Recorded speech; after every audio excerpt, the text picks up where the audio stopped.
Information आहे काय आहे?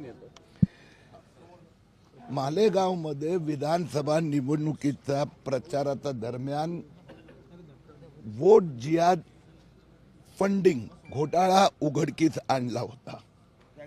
आता तो घोटाळ्यात हे बाहेर आलं की 2200 कोटी रुपये सिराज मोहम्मद आणि मोहम्मद बगाड यांच्या खात्यात आले आणि त्यातनं 319 कोटी रुपये अशा प्रकारच्या प्रवृत्तीसाठी म्हणजे फंडामेंटलिस्टिक मुस्लिम संस्था, टेरर रिलेटेड संस्था, वोट जिहाद या कामासाठी वापरण्यात आला आणि त्यातला काही पैसा बांगलादेशी आणि रोहिंग्यांना आता जन्माचा दाखलासाठी असं तपासात बाहेर आलं।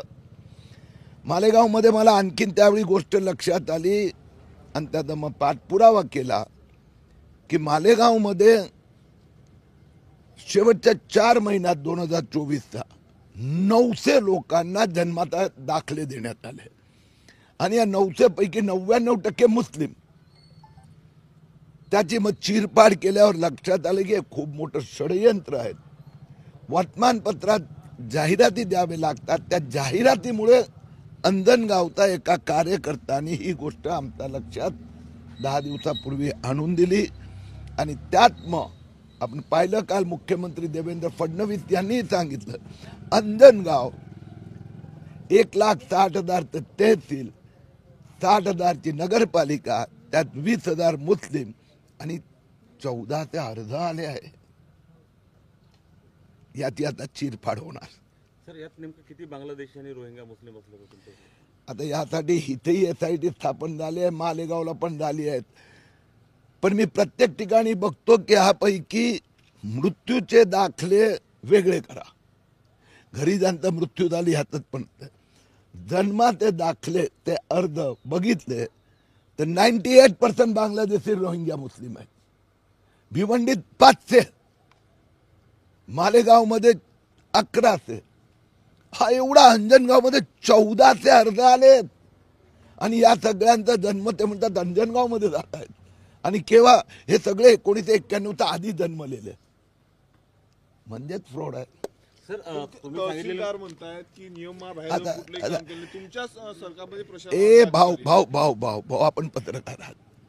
तहसीलदार म्हटल्यानंतर SIT स्थापन जिल्हाधिकाऱ्यांनी केली ना, अजून SITचं कामच सुरू झालं नाही तर ज्यांनी घोटाळा केला असेल त्याच स्टेटमेंट देणार, इग्नोर इट। नाही सर, म्हणजे आपली जी गुप्तचर यंत्रणा वगैरे त्यांचं अपयश असावं असं तुम्हाला वाटतं काय? जर इतकं फ्रॉड असते तुमच्या घरात की माझ्या घरात चोरी झाली तर आपली सुरक्षितता हे बरोबर नाही आहे हे म्हणणं चुकीचं आहे। फ्रॉड, फोर्जरी लगेचच लक्षात आणली ना, कारण की हा सगळे 2024 मध्ये निवडणूक आचारसंहिताचा काळाचा दुरुपयोग केला आणि खूप लवकर हे फडणवीस सरकार म्हणजे किरीट सोमय्यांनी उघडली की आणलं, पण मुख्यमंत्र्यांचा पाठिंबा आहे म्हणून लवकरात लवकर हे तर आम्हाला फायदा झाला, आम्हाला म्हणजे आपल्याला सगळ्यांना की एवढ्या लोकांकडे जन्माचे दाखले नाही, तपास करा मध्ये जन्म कुठे झाला होता। आता त्याने आपल्याला फायदा करून दिला। एक शेवटचा प्रश्न विचारतो, निवडणुकीचा जरी हे बाकीचा हा मुद्दा बाजूला ठेवला तर राष्ट्रीय सुरक्षेच्या दृष्टीने हा फार महत्त्वाचा मुद्दा आहे। स्वाभाविक आहे, इथल्या जिल्हाधिकारी आणि तहसीलदारचा आम्ही हिशोब नंतर घेऊ, पहिले ते 14 अर्ध आल्याने प्रत्येकाची चौकशी होणार।